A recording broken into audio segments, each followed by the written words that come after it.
Welcome to the Social for Brokers podcast. Today I have Danny, the owner of Danny&Co with me. So Danny was actually the first ever mortgage advisor to digitise the mortgage application process for brokers.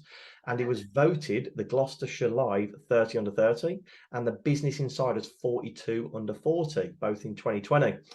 He's been featured in places like the Huffington Post, BBC, Financial Times, and the FSB's First Voice. He's also shared a stage with Facebook and Google at regional and national events across the UK. So Danny is here, and Danny obviously means business. Danny, thanks so much for coming on the podcast, mate. I know it's taken a while to get you on here. Thank you for having me, mate. And that was possibly the best intro that I've had. So thank you. Do you know what I do? I'll write them out, and then I think, oh, they're sounding too scripted, so I kind of throw in little bits here and there. But trying to remember all of that and read it off the top of your head is quite hard to do. But so, it sounds better you saying it than me saying it. That's what I'm saying. You think as Brits we don't shout about our successes much, do we? The Americans are so good at it, but we're so terrible.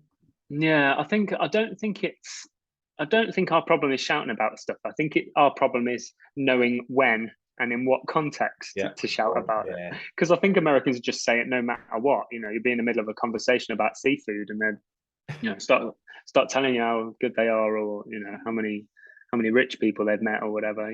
Different lives, isn't it? So you obviously run an extremely successful business, and what Danny does is he helps clients stand out compared to the competition. So he's going to share some tips on exactly how to do that, both in branding but also in written content as well. And the best part is he used to be a mortgage broker, so he knows exactly what the listeners are going through. So I'm really excited for this episode, and I'm going to be taking notes. So if you see me looking at my other screen when you're watching this on YouTube, I'm not being rude. I'm taking notes on exactly what Danny's saying. So we're going to start. We always start with a few entry questions of you, who you are, what you do. So if you could give us a bit of a background to who you are, Danny, and what you do now, what you've done in the past. Yeah, sure. So I'll give you a bit of a long and short of it, let's say. So my name's Danny Matthews, and as far back as I can remember, I always wanted to be a designer. I was very creative at school, wanted to essentially, like most creative kids, I think, I wanted to create cartoons and then do the silly voices that go with the cartoons, I think is what I wanted to do. I went to an all-boys public school that eventually became a sports college just as I was leaving school, possibly in the last couple of years. And when you go to an all-boys sports academy, there's no real encouragement to be a creative person, right? There's no career path for a designer or a creative or an actor or whatever it might be. So I just, left school when I got a job after job after job, until I landed a job in private health insurance when I lived in Birmingham, and worked for him for a couple of years and really got into the industry. I really enjoyed the stories. I quite liked the fact that it was more of a luxury than a necessity, like general insurance or life insurance, those kinds of things. And I had some really cool clients. I insured the Princess of Jordan, and when she came over to the UK, she would get health insurance, and I was the one to do it for her. Yeah, and it was great. I had a great time. I very, very quickly realized that I wanted his job. So my boss's job, who basically was an independent agent of a health insurance broker, a little bit like an appointed representative. Yeah, so same kind of model.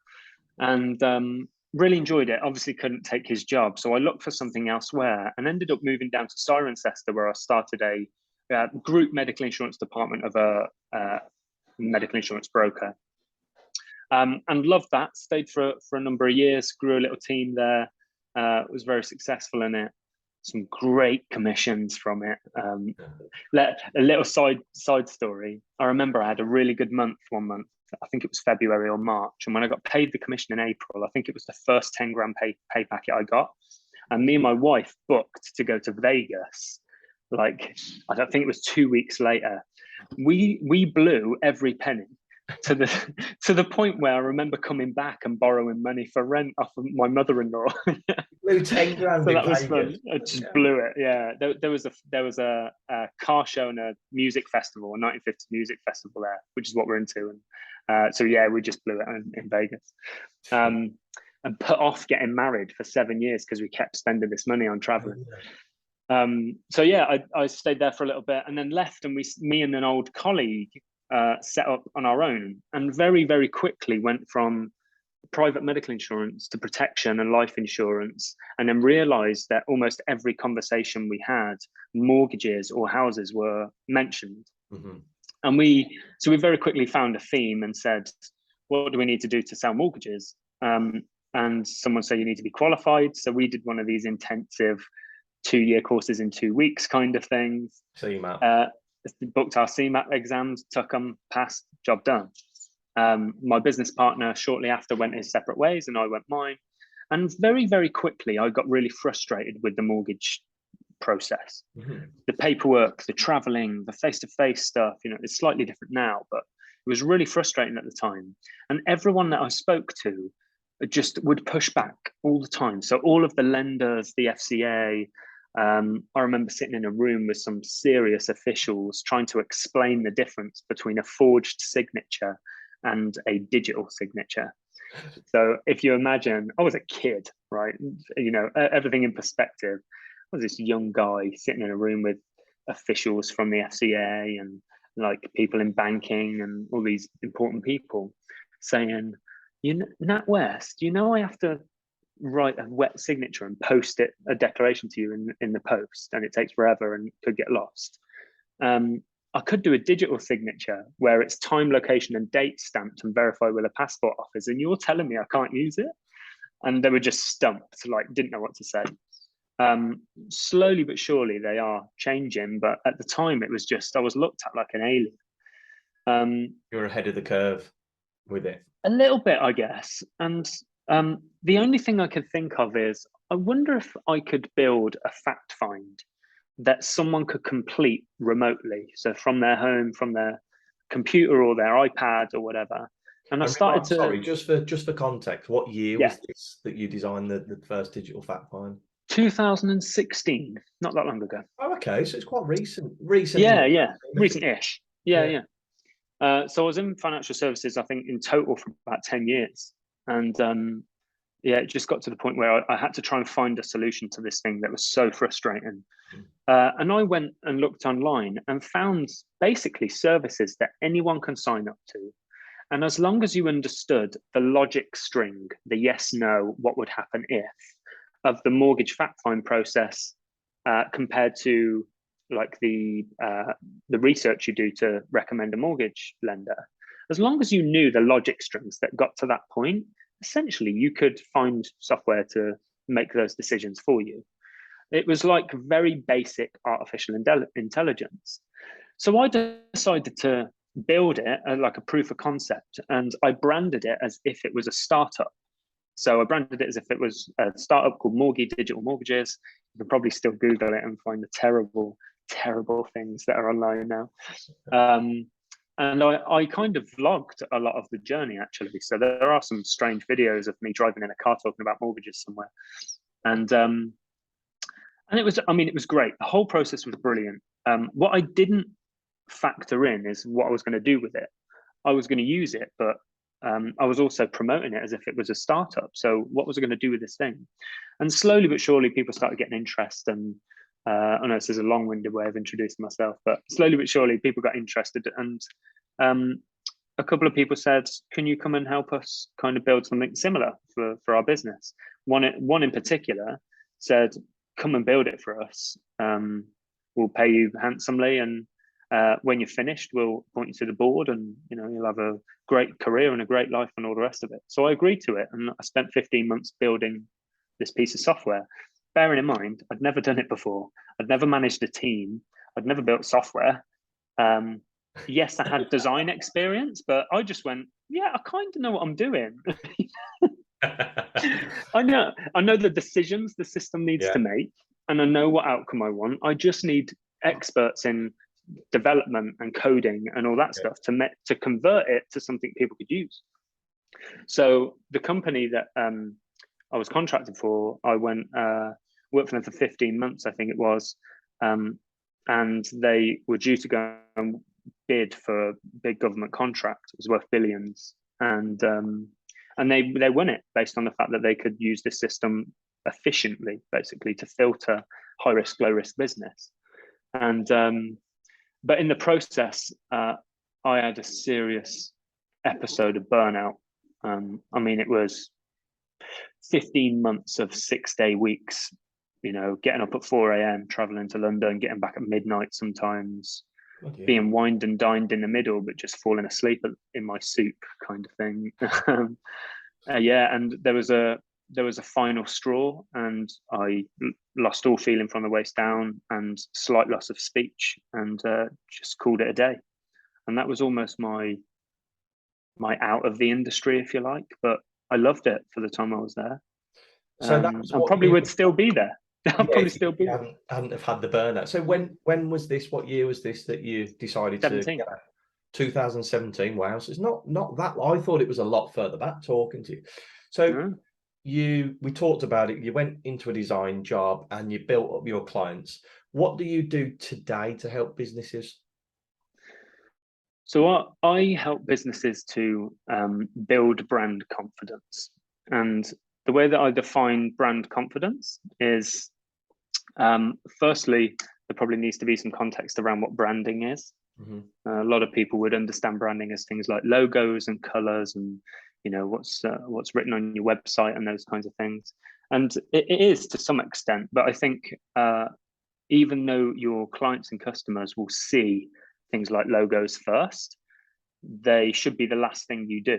So I break down brand confidence into 4 areas, which is strategy, messaging, behaviors, and then identity. And identity is the last bit. So I help businesses to reposition, realign, and re-engage their people through those 4 things. Wow. So it's interesting to say that you've gone from designing software into this. Do you know what I mean? It's completely different, but you've spoken to lots of different companies all over the world, haven't you? You've dealt with loads of different companies. Why did you go into that rather than getting back into mortgages?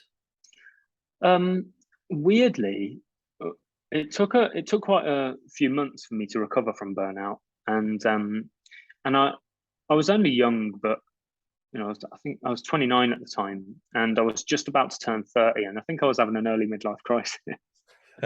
And I remember turning 30, and for a wider context, this was a time in my life where me and my wife were told that it was very, very unlikely that we'd ever have children, and we were on our 2nd round of failed IVF, which was quite a process. Anyone who's listening or watching that's been through a process like that knows how stressful and emotional it can be for not just you and wife or husband, but actually the wider family that support you. So we were going through that, and my wife's dad, my father-in-law, was just diagnosed with lung cancer, and we had been to look after him for about 6 months. And as we moved back down and said, if we do get pregnant, we want to bring up kids where we lived in Cirencester, not Birmingham. So we were living with friends at the time, and when all of this happened, and so as I was recovering, from the burnout, I was at the kitchen table at my friend's house, and my wife said, "I remember when we first got together, you told me you wanted to be a designer as a kid." And actually, back then, I was going through the Prince's Trust to start a eco-friendly print and design business, weirdly. So she reminded me of it, and she said, "Why don't you just give it a go?" And I said, "Well, I was always told there was no money in it," kind of thing, Yeah. And she said, "Well, I'm not being funny, but you've hardly got anything to lose." And I made a decision that I'd give it a go, basically. And I thought I could do the freelance thing, or I could go get a job or whatever. And I just did both. I looked for a job while I did a 30-day logo challenge, where I would wake up every day, and before I started looking for a job, I'd spend an hour designing a logo to a fake brief. It's a great thing, by the way. Online, it's called the 30-day logo challenge or something. You just sign up with your email address, and they send you a brief every day. Okay. So I did that every day for 30 days, and I'd record my screen, speed it up like a time-lapse video, and post it on social media. Right. I mean, it took 4 days before I had my first inquiries, and I was designing logos. That's really interesting, because I talk to a lot of our clients about doing behind the scenes content, that Mhm. you doing that design of the logo on the fourth day, to you it's mundane, it's the not mundane because you're excited about it, but it's stuff that you do all day every day. Yeah. But to me, watching that, especially the logos, I'd be really interested in that. So it just shows, by uploading something that you're doing anyway, to upload to social, it's generating your leads. And this is, I think, where mortgage brokers, it's very hard for mortgage brokers, because you can't record a screen of doing an application. But just showing a bit of a fake mortgage affordability calculator, or showing something behind the scenes, Mm. or somebody that's looking for a house will find that really interesting, I think. Yeah. I mean, the most common comment or message I received said something along the lines of, "I love them videos you're putting up. I can literally see you think." That was probably the majority of the messages I had. And I realized, actually, after a couple of times of someone saying it, I thought, I get that. You know, if you're looking for someone to design a logo for you, and they're showing you the workings in their brain of how you're creating a logo, because you can see it on screen. You can literally see the shapes going into each other, like punching out holes of things and making curves, and then you zoom out and it's this logo, and you're like, oh my God, I can see the process of you doing that. Now, my process is very different nowadays. They were done in an hour, Yeah, so there were concepts I just went, oh, that'd be fun, an avocado. And then I just designed an avocado, and someone would yeah. go, whoa, that's really interesting how you linked the two circles and did the outline and all that stuff. So What's yeah, I think it was insightful for people just to see the process. there's a saying, or there's something that happens, and I can't remember what it is. When you're looking for something, you notice it everywhere. I Yeah, can't remember what it's called. it's like the red car I was syndrome or just about, I something. had red car in my head then. I'm pretty sure Yeah. it is. If you're looking for a new car, you're looking for a red Hyundai, you'll only really see red Hyundais, or you'll notice it more. Mm. That's what I talk about content, is if somebody's looking for a mortgage broker, or they're thinking about it in the next 6 months, by you uploading, they will resonate with your content more than they would have 12 months ago. That's why you need to consistently be posting. It's exactly what you did with the logo video. That it's exactly why people think Facebook's listening, Yeah, because yeah, you're subconsciously you're taking actions online that tell these platforms what you're interested in. So you'll say, I haven't even mentioned that, or I said that in private, or I haven't told anyone that I was looking for a kayak, and yet I'm getting ads for kayaks. And I'm like, well, if you're interested in water sports and stuff, and you're in an area around lakes, or you've visited the Lake District recently, that's anonymous data that tells people, or tells Facebook, or these platforms, that you're interested in being around water. So people are targeting you that way. It's not that they've heard you say the word kayak. That would be ridiculous. But that's how it feels. That's how it feels to us when we're, talking to Alexa or whatever. But You'll that's the get to that. reason why. Yeah, it's just making sure you put content out there, so when somebody's ready to take your service, whatever Yeah. it be in the world, they've seen your content over the last 6 months, and you've drip fed. And this moves us perfectly onto the social media section of the podcast. Is when you're the four areas that you spoke about. Can you Mhm. tell us how those four areas can help mortgage brokers stand out online to generate leads? Yeah, so generally the brand confidence philosophy is the thing that I created right at the beginning of my design career, because I needed to find a way to increase the value of design. It's amazing now to see that designers are reaching board level, because larger businesses are starting to see a lot of data that suggests that design is the variable of something being successful and something not, whether it's marketing, or whether it's PR, or the photos they use, or the words they use, whatever it is. So I very quickly needed to shift from I'm a designer to I have something valuable to offer. So it's very often I'll tell people that, yes, design is my skill. It's actually what I enjoy. I love the creative process. But the value is in understanding people's behaviors and how they interact with brands, whether it's visually or through behaviors, or how you contact someone through customer service, or how you deal with their mortgage application, and the journey that they go through, which I'm sure we'll get onto, actually, because I think there's a lot to do from a behaviors and customer journey perspective in the broker to broker to buyer or broker to mortgage kind of journey. So brand confidence is broken down into those 4 areas. Strategy is really all about goals and vision and how you'll reach that vision. And there's loads of people that will say but we'll say that vision is, something fluffy and it's not really needed, but it's absolutely a core part of it. And this could be a very long podcast if I went through that. Keep it. But that's important. So the strategy is all about vision and goals and how you're going to get there and how you fit in the market. Who are you? Who are they? Who are the competitors? The second part is messaging. Messaging is what I have found personally to be the only part of the branding process you can do on its own, and it will have the quickest and most impact on your business. And this is about translating what you believe in and your vision and those things into phrases and taglines and words that compel people towards you, whether it's to buy from you or be in your community or whatever it might be. And then behaviors is more about reputation and protection. So it's more about the things you do that back up the things you say. It's the reason sometimes when people miss out the behaviors part of branding, it's because what that does is it shows people that you don't walk the talk. And then when you see people like James Watt from Brewdog do something very different to what is promoted online, that's where there's a mismatch, because the behaviors that are happening don't match the things that you're telling everyone you believe in and what you're doing. So that's a really important part of it. Being consistent from your way that you speak to people when you're offering them a service to how you portray yourself online. Make sure they marry up. Exactly. Yeah, it's purely a reputation protection kind of thing that you do in branding. And then the fourth is identity. And I don't believe you can do, and actually it's the reason that I created it. I don't believe that you can create a really good identity. I don't think you can do a really good job in brand design without doing the other 3 before it.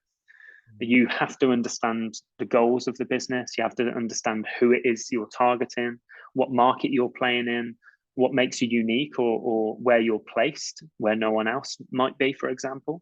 Are you slotted into a white space that isn't being fulfilled? The messaging is really, it's funny. I'm a big fan of a guy called Donald Miller, as you know, who wrote a book called Building the Story Brand. And one of the kind of facts that he says is that people will buy an inferior product from a competitor because it's communicated more clearly. And there's a lot of truth in that. There's a lot of times where you buy something off Amazon that looks a different size or you're told is going to do something, and you get it and it's completely different to what you expected. There's been stories online of people that have bought furniture and it's turned up and it's dolls furniture, but because it hasn't been shown or they haven't been told that it's dolls furniture, or it hasn't been compared to a penny or whatever it might be, it's arrived and they're like, what the hell's this? Didn't know, the dolls house stuff. Exactly. So it's really important that you match up what you do with what you say, and then the identity piece is really converting what you know and believe about your business and who you're targeting into something that visually communicates with them. And this is where a lot of people go wrong, because a lot of people build their brand based on what they want it to look like and feel like.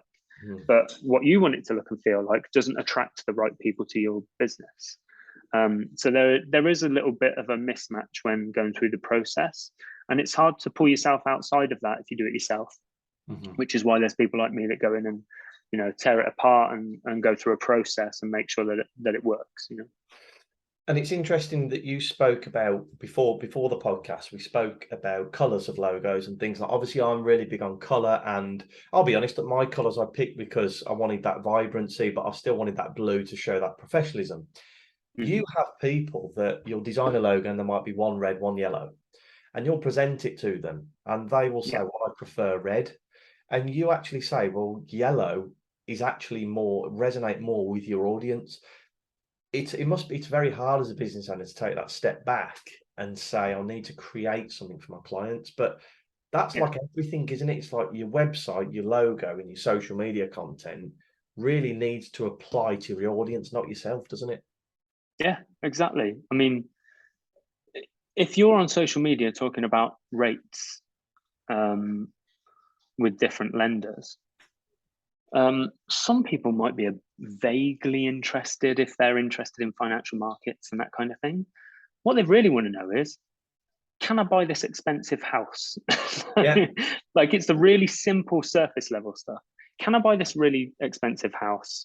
Can I add a conservatory or build an extension?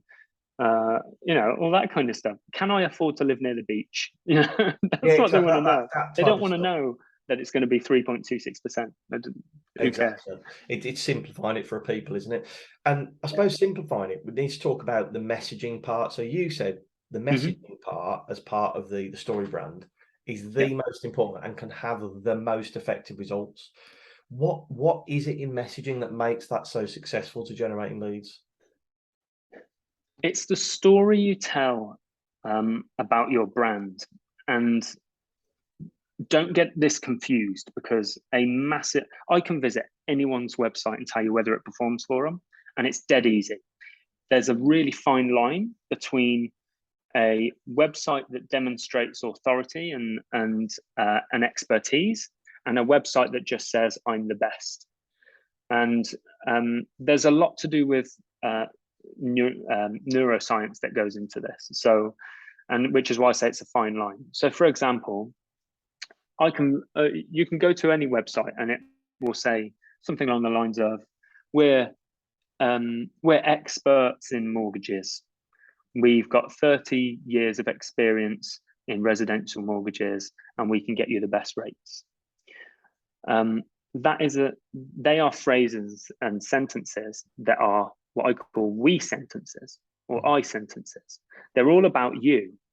And what's interesting is that when people land on a website, even though your intention is good, and your intention is that you want to tell people about your experience and your expertise and why they should work with you, actually their kind of back of their brain says, this isn't about me.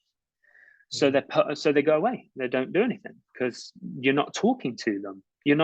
They're not compelled in any way to take any actions. You're just telling them about you. So turning that on its head is really simple, actually, because all you have to do is turn the sentences into you or your sentences. For example, if I was a mortgage customer and I landed on a website that said, we've got 30 years experience and we're the best in mortgage advising or whatever, I'd probably be put off or bored to death and I'd just go somewhere else. If I landed on a website that said the best mortgage rate guaranteed, I'd probably be more interested, because all of a sudden that's about what I can get out of this relationship. And don't get me wrong, there's always a space for telling people why they should work with you, which is part of the story building, the story brand process, but it comes much, much later. First, people need to connect with what you're offering or what they can get out of working with you. And then they need to realize problems, and then they need to be guided through a process before you start talking about why they should work with you. And that's what's really worked for me over the last few years. So twitching that, so I know there'll be a lot of people listening to that when you say the best mortgage rate guaranteed. Obviously, from a compliance point of view, you can't say the best, but how would you, because I'm thinking in my head, instead of saying we have 30 years experience, would you change it to you can benefit from 30 years worth of experience? Is that the switch, or do you need to even go to deeper level? Right, okay. That's a really simple, this is why I say it's a fine line. It's literally the simplest switch with a you or your instead of a we or I. So yeah, you're, I'm trying to think of an example on the spot. Maybe I'll think of one in a bit, but yeah, essentially you just need to switch the sentences. So when someone reads it, their subconscious says this is about me, and it's not about you. And that's probably the biggest mistake that people make. How do you do that with social content then? What do you talk about topics wise? It doesn't even have to be in the mortgage world, but what do you put on social to make it about the consumer rather than about how good you are? So if you understand their problems, you just talk about it from their perspective. So what a lot of people do will say, we'll talk about rates and rate increases or changes or criteria changes or whatever it might be. But they talk about it as if they're advising someone or talking about the topic themselves, instead of talking about the type of people it will benefit and why it will benefit them, because they're very different conversations to have. If I was talking to you about, if I was putting things on social media saying, this is the rate increases and this is criteria change with lenders, instead of, if you wanted to do X and you have this much money, you can no longer do it, and here's why.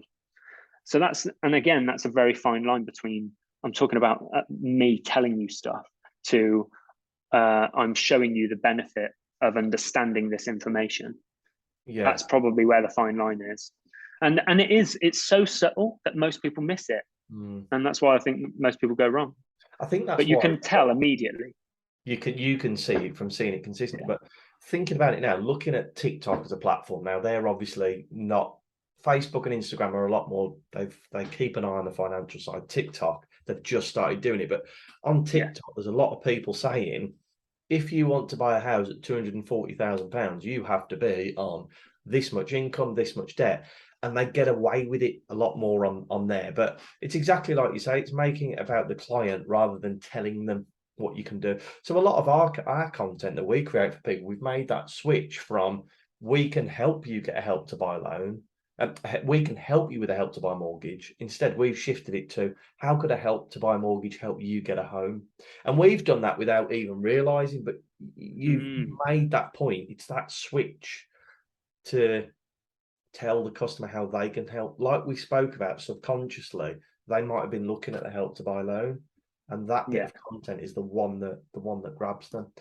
So I suppose what you're saying is, these people, mortgage brokers that are sat there doing business with people, is to take ideas of how they've helped people and repurpose that into content itself. That's the easiest thing to do ever. That's the easiest, most relevant, and what I believe would have the best return. Because all you're trying to do is you're trying to describe like an ideal client's perfect scenario. What most people don't realize is they've done it before 100 times.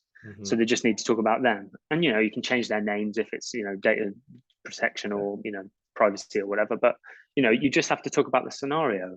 If you're a family of 3 that are expecting another child, and you're thinking about moving house, extra room, bigger garden, long-term family home, life home or whatever, you might want to consider the difference in child benefit, or the difference in how much it costs for childcare further down the line, or whatever it might be. So you're trying to mirror the type of mortgages that you can give these people. And you're just amplifying that to more of the same people, which is why the TikToks are doing really well.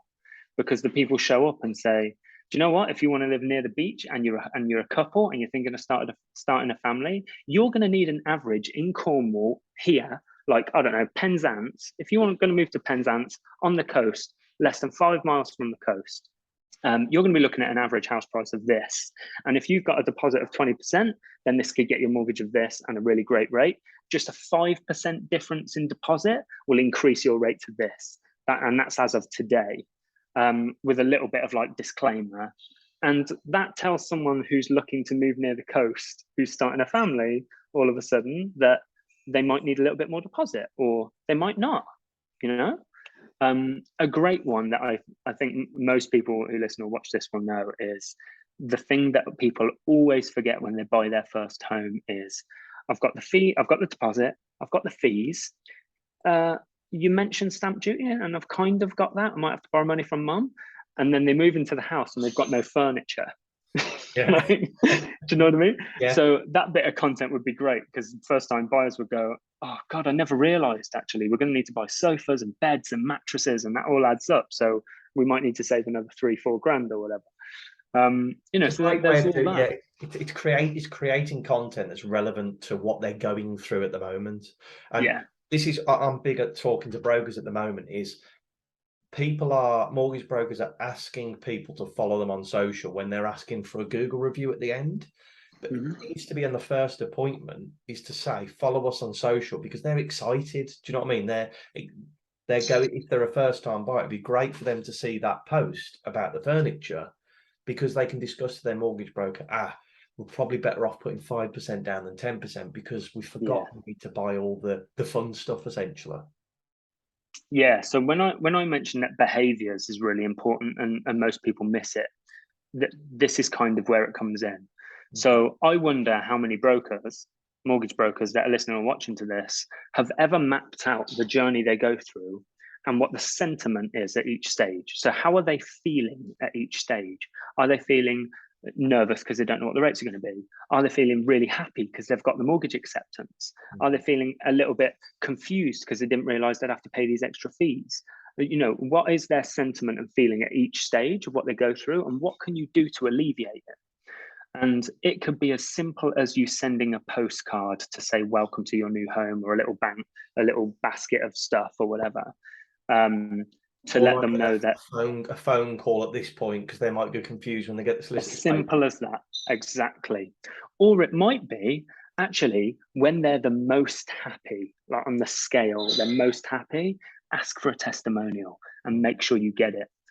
And don't just send them an email and say, can you leave us a Google review? Say, can we jump on a call and record it? And all of a sudden, you've got an amazing bit of content when they're absolutely ecstatic and they're going to tell everyone how amazing they feel because they've got their dream home. It's What an funny. amazing piece of content.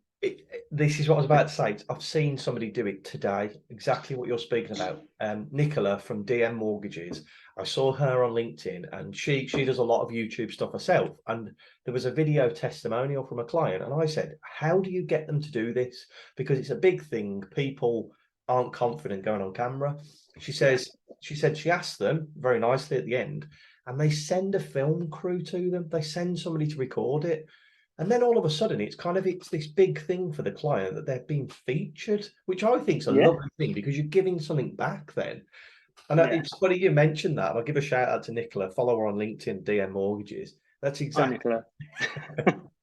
So that's what you do in obviously with your product is you assess on the journey where Mhm. what customers are feeling at certain points, and you could tailor content via social, via email, via actual print through a postcard. Really clever way of Yeah. doing it, I think.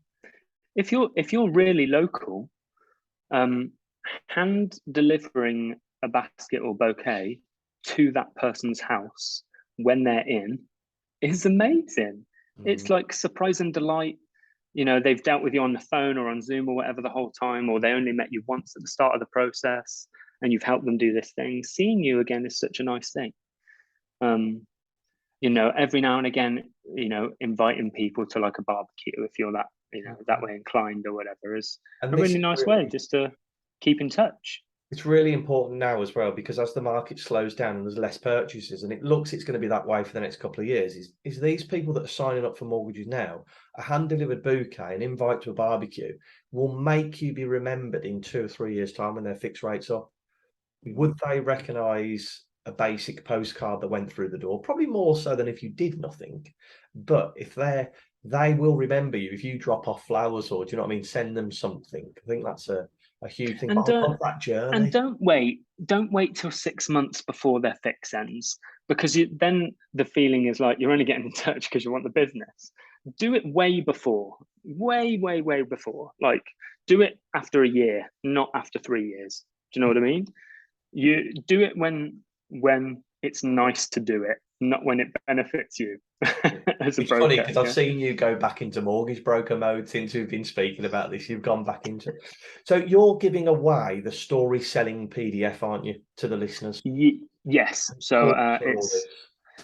So the story selling PDF is a little bit of magic actually that tells you the things you need to do to create your brand's story, if you like. And this isn't something where you're going to tell a story about your business and then where you came from. This is the story about one of your clients, for example.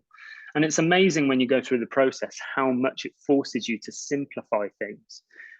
So the story selling PDF is a free download that I put together. You can download it at Danny&Co /story selling, and just go through the process and understand about the tiny tweaks you can make that make a big impact. Mhm. And when I originally did this, I changed the text on my website. Didn't redesign the website. All I did was change the text on the website.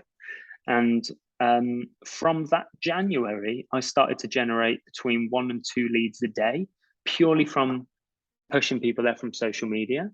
And my bounce rate, which is the rate that people get to the website and then bugger off again, went from 90 to about 13%. 13, wow. Yeah, because people were more engaged, even if they weren't ready to do business, they were more engaged in the story, like the flow and what they were reading and what we were talking about.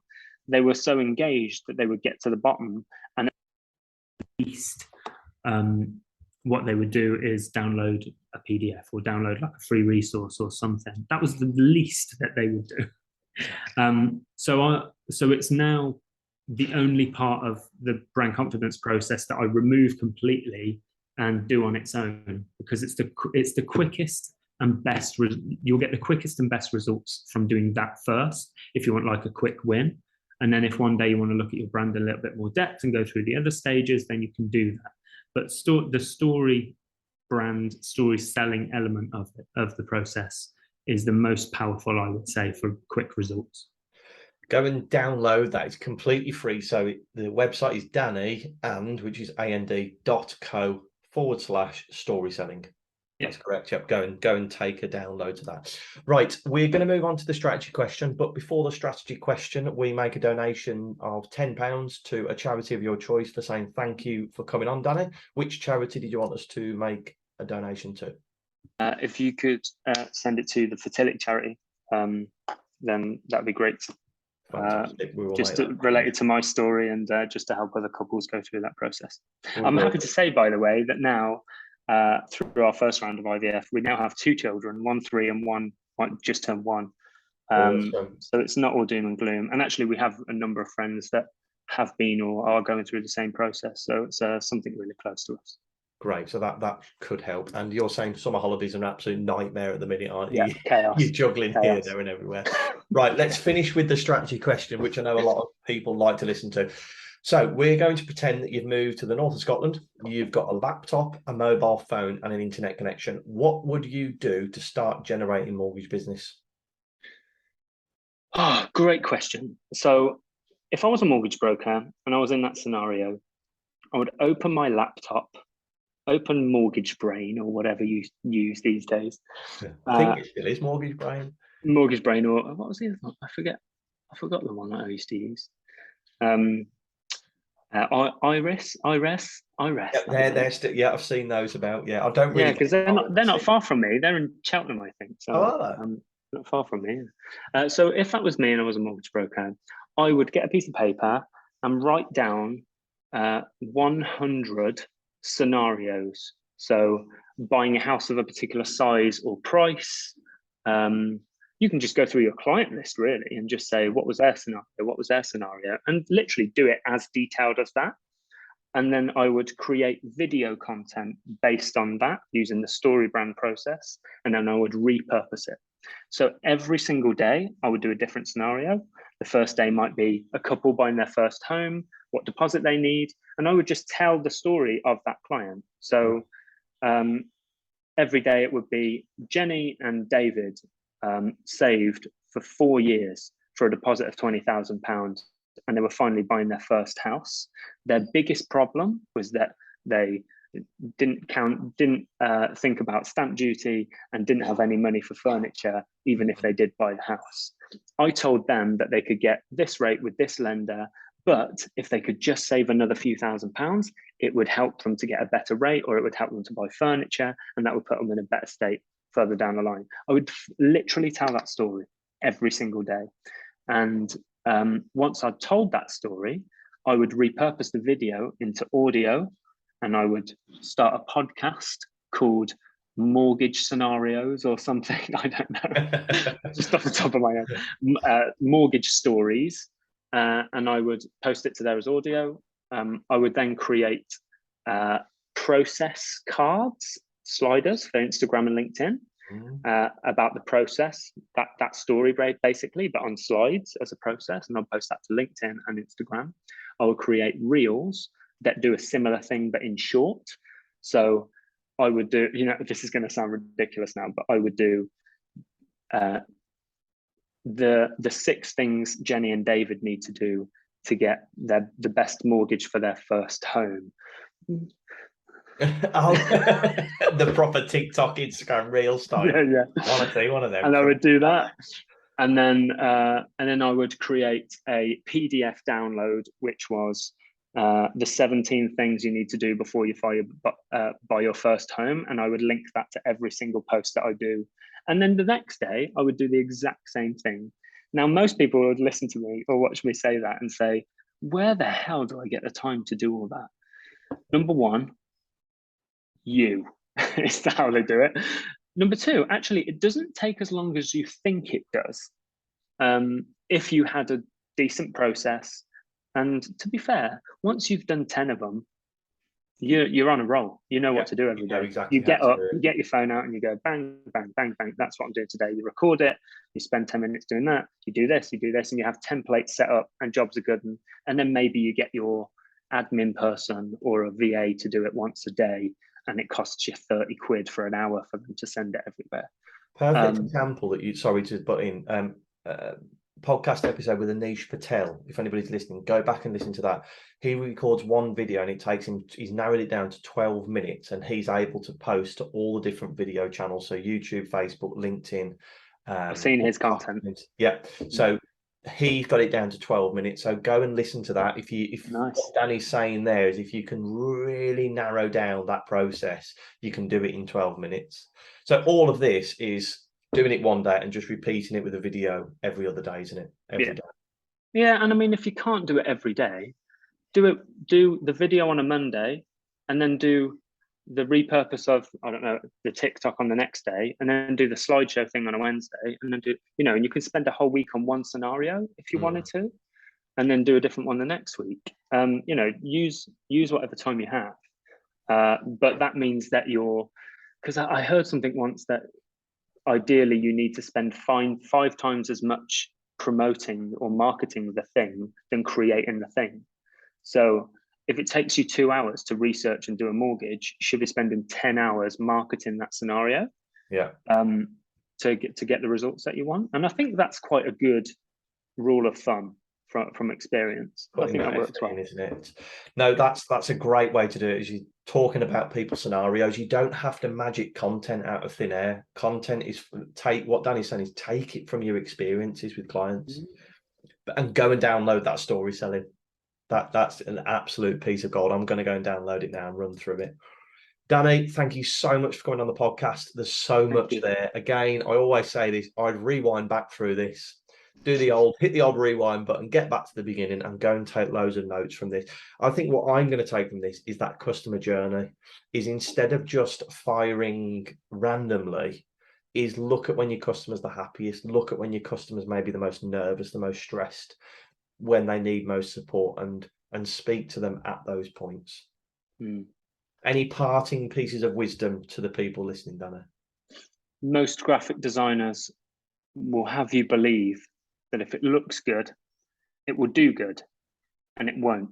Make sure you do the work first, and understand your audience and your competitors and your market and where you fit as soon as possible, because the world has changed so much. The way that people behave, the way that people buy, the way that people communicate has changed so much. If you're not constantly doing the little tweaks to realign yourself to how people are behaving and buying stuff now, it will only be a matter of time before they go somewhere else and not to you. So make it a little and often task to tweak and update your brand, whatever that might be: strategy, messaging, behaviors, identity, whatever it is.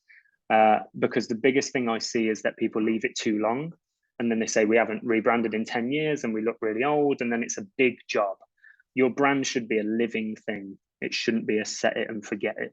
So little things and often, tweaking your messaging, tweaking colors of your logo, making it more print friendly or whatever. There's little things you can do. And actually, I could probably write hundreds of them. Make sure it fits the purpose. If it looks good, it doesn't always perform, and that's so important. We talk about color, we talk about the branding of the posts. That's very important. But if you're just saying we do mortgages, it's not going to go anywhere. You need to be, if you know that you're trying to target buy-to-let investors that are looking at HMO mortgages, you need to make sure your posts are around that. You can't just say we do mortgages and look pretty. You need to have substance behind it. So, Danny, thank you so much for coming on. Really appreciate it. And you can connect with Danny on Danny Matthews or Danny&Co, his website. Thanks very much, Danny. We'll catch you soon. Will do. Thanks, Chris.